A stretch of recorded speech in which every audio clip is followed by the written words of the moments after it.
सास बहू का रिश्ता।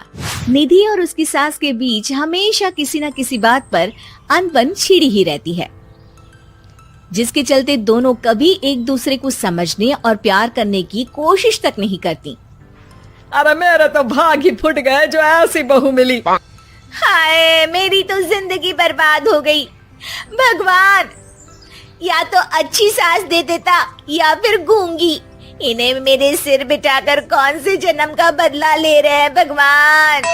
क्या बोली? वही जो आपने सुना। इतनी बड़ी हो गई कि सास से जुबान लड़ाती है। अरे यही सीख कर आई है क्या मायके से? अरे नहीं नहीं, उसके लिए तो ससुराल ही काफी है। मेरी सास ने मुझे बहुत अच्छे से जुबान लड़ाना सिखाया है। हाँ। सास बहू की तीखी नोक झोंक चल ही रही होती है कि दीपू वहाँ आ जाता है। रिश्ता करते हुए पति पत्नी की जगह सास बहू की कुंडली मिलानी चाहिए, क्योंकि अगर सास बहू का रिश्ता अच्छा नहीं तो उनका पता नहीं, पर पति की जिंदगी तो पक्का झंड है। मुझे अपने सामने कोई झगड़ा नहीं चाहिए, बस करो दोनों। दोनों शांत होकर अपने अपने काम में बिजी हो जाती हैं। दीपू ऑफिस चला जाता है, जिसके थोड़ी ही देर में दीपू की बहन कल्पना का फोन आता है। अरे कैसी है रे बेटा? ससुराल में सब बढ़िया है ना? कोई तुझे परेशान तो नहीं करता? सास की बात सुनकर पास खड़ी निधि हंसकर कहती है, अरे वाह रे ऊपर वाले, खुद बहू को शांति से सांस भी नहीं लेने देती और बेटी से पूछ रही है कोई परेशान तो नहीं करता। अरे मेरी बेटी तुम्हारी तरह नाकारा और बदतमीज नहीं है, इसलिए उससे पूछना बनता है। तो उनकी सास भी आपकी तरह नहीं होगी, इसीलिए उन्होंने कुछ बोला नहीं। और इसी के साथ एक बार फिर दोनों सास बहू के बीच तानों का युद्ध शुरू हो जाता है। फिर कल्पना कुछ देर तक तो फोन पर सुनती रहती है, पर जब दोनों चुप होने का नाम तक नहीं लेती तो वो चिल्लाते हुए बीच में बोलती है, अरे बस करो, यहाँ फोन कान पर लगाए जब मुझसे आप दोनों की बातें सुनी नहीं जा रही तो मेरा बेचारा भाई न जाने किस हाल में होगा। अरे ये सब तेरी भाभी की वजह से है बेटा। तो माँ, आप भी कुछ कम नहीं है। आप दोनों को ही अपना रिश्ता सुधारने की जरूरत है।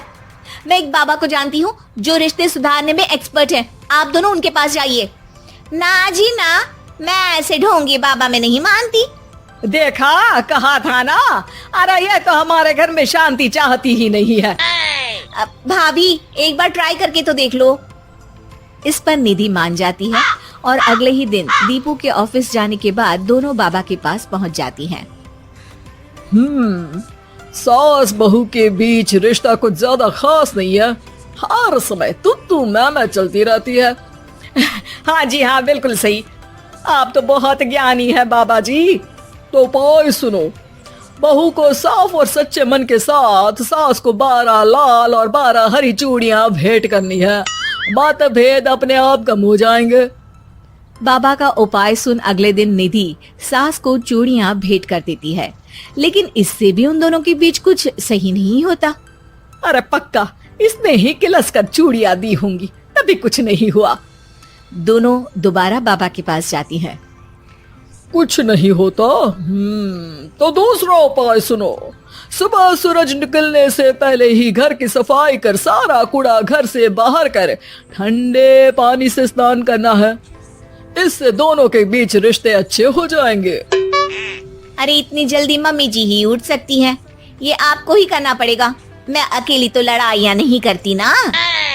बाबा का उपाय मानते हुए अगली सुबह से सास जल्दी उठ सूरज निकलने से पहले घर की सफाई कर ठंडे पानी से नहाने लगती है।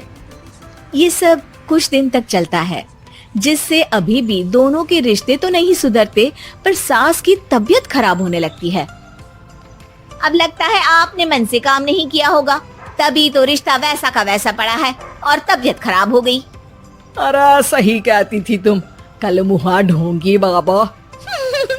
देर आए पर दुरुस्त आए। चलो आराम करो आप। अब निधि बाकी काम छोड़ सास की सेवा करने लगती है। अपनी पत्नी और माँ में ऐसा बदलाव देख दीपू बिल्कुल हैरान रह जाता है। अरे कहीं बाबा ने कोई जादू टोना तो नहीं कर दिया? मेरी माँ और पत्नी इतना घुल मिल कर तो नहीं रहती। ओहो, सरकाज़म। बस बस अब जाओ और अपना काम खुद कर लो, मुझे मम्मी जी का ख्याल रखना है। निधि की बात सुन हैरान दीपू बस उन्हें देखता रह जाता है और निधि सास का ध्यान रखने में लगी रहती है। इसी तरह दिन बीतते हैं और निधि आधे से ज्यादा समय सास के साथ बिताने लगती है, जिस वजह से उन दोनों का रिश्ता पहले से अच्छा होने लगता है और वो एक दूसरे को समझने लगती है। बहू, मैं सोचती हूँ एक बार उसे ढोंगी बाबा के पास जाना चाहिए, उसे सबक सिखाने के लिए। अरे पर मम्मी जी, उसकी क्या जरूरत है, हमारे घर में सब ठीक है, फिर वो कुछ भी करे हमें उससे क्या। दोनों के बीच ये बात हो ही रही होती है कि तभी बाबा कल्पना के साथ उनके घर आ जाते हैं। माँ, बाबा आप दोनों से मिलना चाहते थे, इसलिए मैं उन्हें यहाँ ले आई। अरे पर हमें इस ढोंगी बाबा से नहीं मिलना। हाँ, मेरी बहू बिल्कुल सही कह रही है। जो कुछ समय पहले एक दूसरे को मारने को चलती थी, आज एक ही लय में बात कर रही है। आपको अपने रिश्ते के लिए किसी बाबा के नहीं, अपने आप की जरूरत होती है। रिश्ता सुधारने के लिए जरूरी है कि सास बहू को अपनी बेटी और बहू सास को अपनी माँ जैसा समझे और प्यार दे। उपाय तो बस एक तरीका है लोगों को समझाने का कि असली उपाय उनके पास ही है, आपको बस उन्हें समझना है।